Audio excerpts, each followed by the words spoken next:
वाह वाह।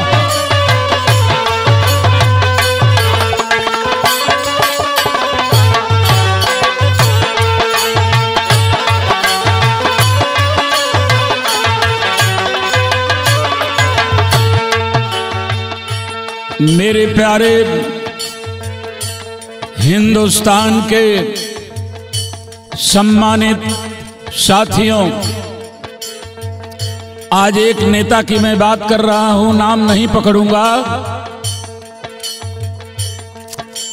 गाना को सुनकर के कमेंट में जरूर लिखिएगा कि उस नेता का नाम क्या है। एक आदमी, दो आदमी, तीन आदमी को वह नेता कहते तो बात होती, पूरे समाज को कह दिया इनकी बुद्धि 12 बजे खुलती है।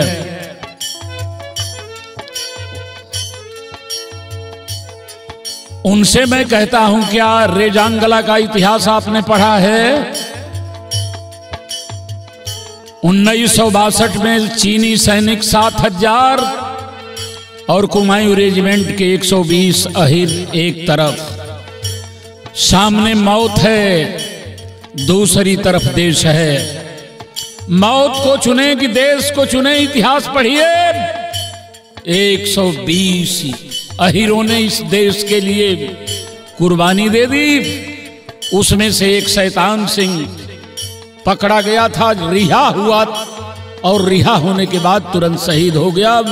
मरने के बाद उसको परमवीर चक्र दिया गया। कैसे कह दिया है आपने? पता नहीं आज किस दल में हैं, पता नहीं कल किस दल में होंगे, पता नहीं परसों क्या बात करेंगे। जनगणना की बात करेंगे, अनिवार्य शिक्षा की बात करेंगे, और वहीं चले जाएंगे जहां पर दूसरा संविधान 95% के लिए लिख दिया गया है। किसको समझा रहे हैं? मेरा कहना है आपसे, जिंदगी जीनी अगर तो मौत से डर कर न जी, जीते जी मरना भले, पर रोज मर मर कर न जी। दोपहर बीता ढला दिन, तू अभी तक सो रहा है, उठ जरा बाहर निकल कर देख क्या कुछ हो रहा है।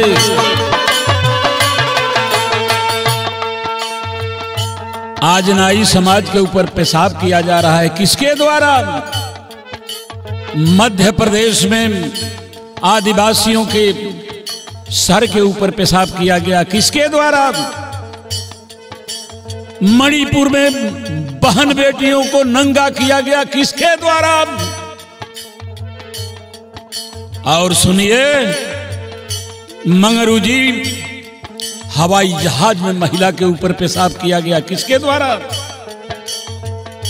याद कीजिए, अगर आपकी बुद्धि 24 घंटे खुली रहती है तो चले गए उन्हीं के शरण में। आप गरीबों को जगाने की बात करते हैं, हम तो कहते हैं कि पहले आप जग जाइए। आप जगे रहेंगे तभी तो किसी को जगाएंगे। आप तो सोए हैं। और याद रखिए, नींद जब आती है तकदीर भी सो जाती है। इसलिए जहां तक हो सके लोगों को जगाए रखिए। मामूली धोखा किया है आपने अपने समाज और पिछड़े और दलितों के लिए। क्या मिलेगा वहां? जनगणना हो जाएगी क्या? मैं कल सुन रहा था कि आपने कहा कि अखिलेश यादव जी तो सरकार में थे, जनगणना क्यों नहीं कराए? अभी 10 दिन तो हुआ। इसके पहले जब विधानसभा चल रही थी, इस विधानसभा से पहले माननीय राष्ट्रीय अध्यक्ष नेता विरोधी दल माननीय अखिलेश यादव जी ने विपक्षी दलों से कहा कि मैं जनगणना कराना चाहता हूं, कौन कौन लोग मेरे साथ हैं। सबने साथ दिया। अब मंगरू जी आप न ना कहे न हाँ कहे, क्या कहना चाहते हैं? जरा जवान पे लगाम लगाइए मंगरू जी। जिनको कहते हैं कि 12 बजे बुद्धि खुलती है, वो चंद्रयान छोड़ रहा है। शहीदों में नाम देखिए जो देश के लिए शहीद हो गए, हमारे लिए, आपके लिए, इस देश के लिए सबसे ज्यादा अहीर हैं। किस जबान से कह दिया है आपने? नाम पता कर लीजिएगा। 2 अहीर के लड़के चंद्रयान में शामिल हैं। जिस चंद्रयान को आपका पता ही नहीं है कि वो आदमी है कि मशीन है। बताओ मंगरू भाई कैसे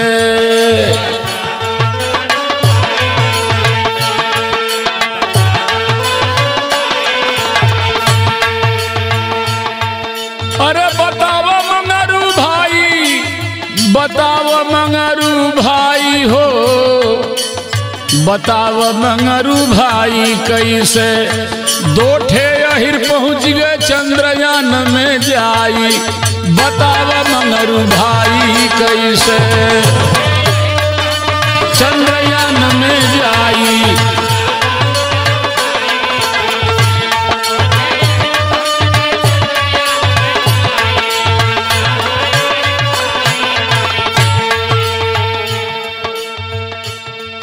न मालूम कितने प्रोफेसर हैं आज अहीर, कितने राजनेता हैं। अगर टाइटल का पता कर लीजिए तो इस देश में 8 मुख्यमंत्री यादव हैं, आज वर्तमान में अहीर हैं। कैसे कह दिया? देश को चलाने का, प्रदेश को चलाने का जिसका हुनर है, वह बुद्धि है कि जब रक्षा मंत्री होता है अहीर, तो जिन शहीदों की लाश नहीं आती थी, कफन नहीं आता था, केवल जूता चप्पल घर में आता था, अहीर वंश का पूज्यनीय माननीय नेताजी मुलायम सिंह यादव जी ने कानून बना दिया कि चाहे अफसर का बेटा हो तो, किसान का बेटा हो तो, देश के लिए शहीद होगा 10 लाख रुपया पेट्रोल पंप और राष्ट्रीय सम्मान के साथ उसकी लाश उसके परिवार को सौंपी जाएगी। थोड़ा भी तो सोचिए। आपका डिग्री का है, हम नाम नहीं पकड़ रहे हैं, आप लोग कमेंट में लिखिएगा। 8 पास कैले हुआ तू हो गईला 10वीं में फेल।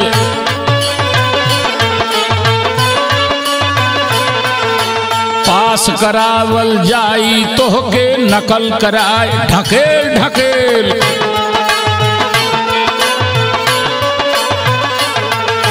फिर तोहके अब कोचिंग दियाई जहिया मिलब तू अकेल।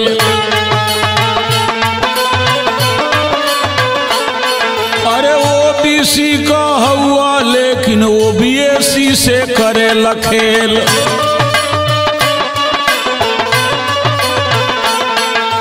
का तोहरे अंदाज हो मंगरू, का तोहरे अंदाज।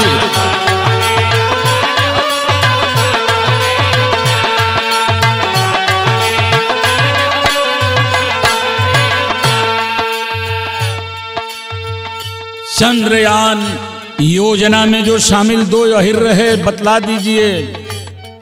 अरे उनकर बुद्धि खुलल 12 बजे से पहले की बात हो। बताओ मंगरू भाई, अब बताओ मंगरू भाई, अब बताओ मंगरू भाई कैसे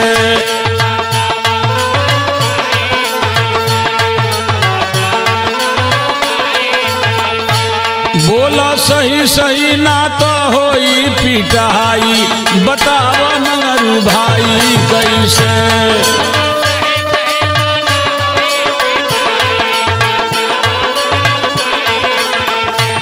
बोला सही सही ना तो होई पिटाई, बतावा मंगरू भाई कैसे।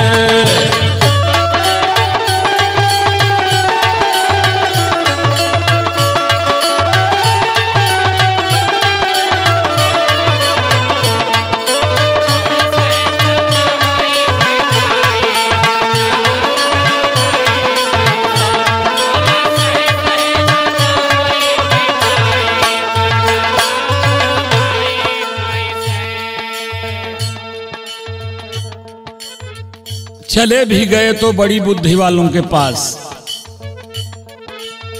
जहां पहले थे वहां कम बुद्धि थी, आप ज्यादा बुद्धि वालों के यहां चले गए। कहां चले गए? चली गई ला तू वहां जहां 12 के बाद इंटर होला।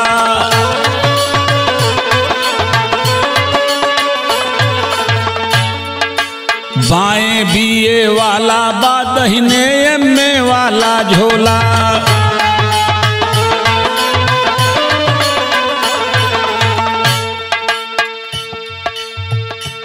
वहां चले गए जिस दल का गृह मंत्री बोलता हो कि हम भी लैपटॉप बांटेंगे। अभी तो आप लोगों ने इंटर पास किया है, जरा 12 पास करके आइए।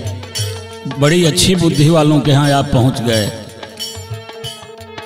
जहां पर एक ही डिग्री को, प्रधानमंत्री की डिग्री को बताया जाता हो, ये रही प्रधानमंत्री जी के बीए की डिग्री और ये रही प्रधानमंत्री जी के एमए की डिग्री। चले गए वहां। बड़ी अच्छी चॉइस है आपके बुद्धि की। चली गई ला तू वहां जहां 12 के बाद इंटर होला।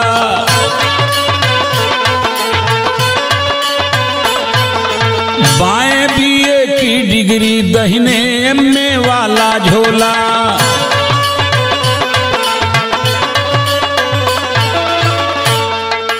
चंद्रयान का स्वागत होई जब पहुंची हवा डोला।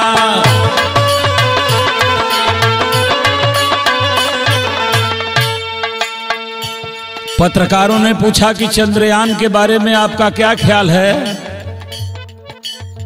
उन्होंने कहा कि जब धरती पर चंद्रयान उतरेगा तो उसका पूरे भारतवासियों को स्वागत करना चाहिए। उतर गया है तो अरे भैया, वो चंद्रयान पर उतरा है, यहां नहीं उतरा है। स्वागत वैज्ञानिकन को होला, आदमी को होला। चंद्रयान आई तब न बड़का बुद्धि वाला। चंद्रयान का स्वागत होई जब पहुंची हवा डोला।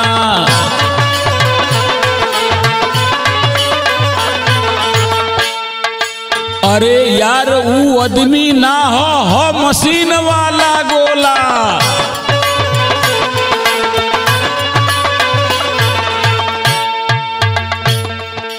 सही सही बतलाव हमके बाटे कौन खराबी।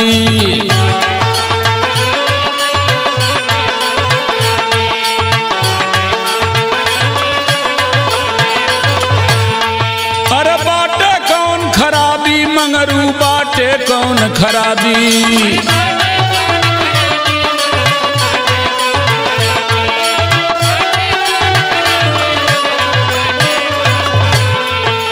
अपने कार्यकर्ता यही तके कहला आज शराबी। बताव मंगरू भाई हो, बताव मंगरू भाई हो, बताव मंगरू भाई कैसे।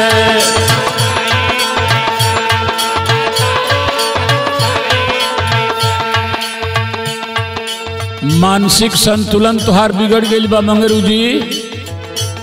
जो कार्यकर्ता आपको इस शिखर तक पहुंचाए, आपके शहूर से जब अलग हो गए तो कहे कि ये सब शराबी हैं। शाम को इनको टांग करके ले जाया जाता है, बड़ी बुद्धि वाले हैं आप। आपने कहा था कि हिंदुस्तान की जितनी बजट होती है उतना पैसा तो हमारे जात के लोग, हमारे समाज के लोग दारू पी जाते हैं। हे प्रभु, ओहो, आपन हुआ, आप हमारे समाज के हैं, इसलिए मेरा निवेदन है, अरे बाटे कौन खराबी हो मंगरू, बाटे कौन खराबी।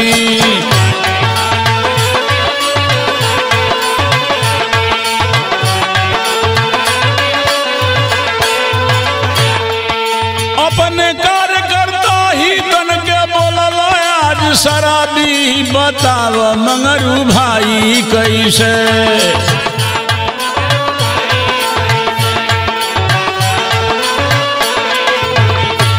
आपन हुआ तोहरे ठीक से होई दवाई, बताव मंगरू भाई कैसे।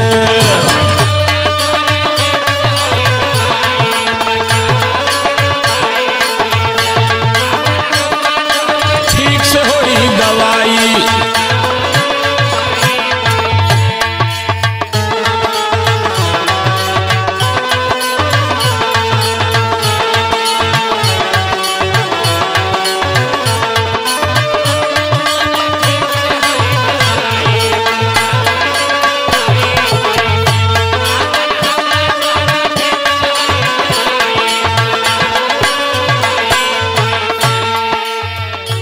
आप पढ़िए उनका इंटरव्यू।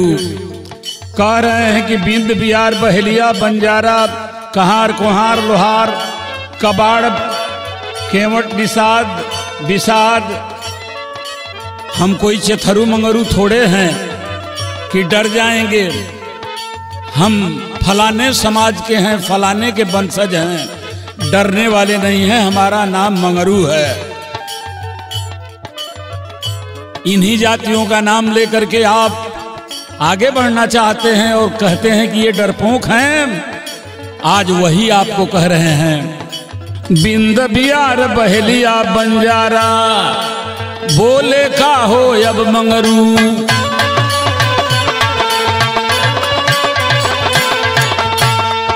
कहार कुहार लोहार कबाड़ बम बम बोले का मंगरू। केवट निषाद विषाद भरे पर्दा खोले का हो मंगरू।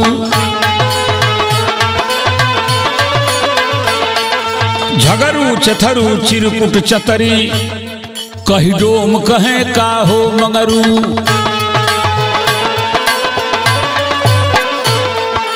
बड़का तो हसे बानी मंगरू, बड़का तो हसे बानी।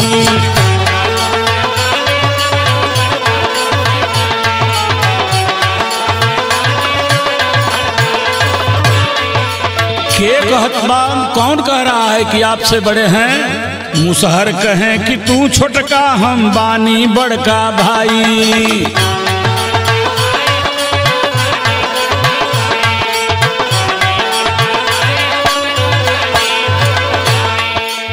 कहावत है जो मुसहर जात के लोग हैं वो भी कहते हैं कि आपका समाज छोटा है हम बड़े हैं मंगरू।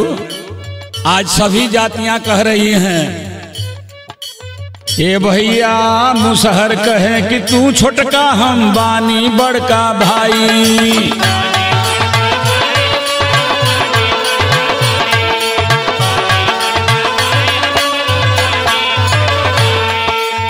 अहिरन से झगड़ा करब तो उनसे के करी लड़ाई। जबान संभारा हो मगरू। अहिरन से बजबा अगर सही अहिर संग छोड़ दिहन तो हजारों वर्ष से जो लूटने वाले हैं गरीबों को लूटने में कितनी देर लगेगी। लड़ाकू जात है आपके लिए लड़ रही है, लड़ेगी भी, लड़ी है भी। इसलिए सम्मान लीजिए और सम्मान दीजिए। इसमें 1 रुपया नहीं लगता है। आप लोग बताइएगा कौन नेता है वो। अरे मुसहर कहे कि तू छोटका हम बड़का बानी भाई।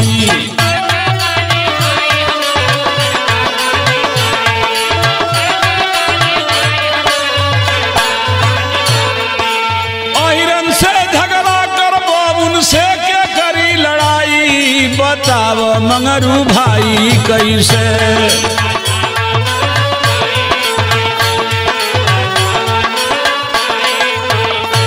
कहते काशीनाथ की कैसे गीत गवाई बताव मंगरू भाई कैसे, कि कैसे गीत गवाई बताव मंगरू भाई कैसे।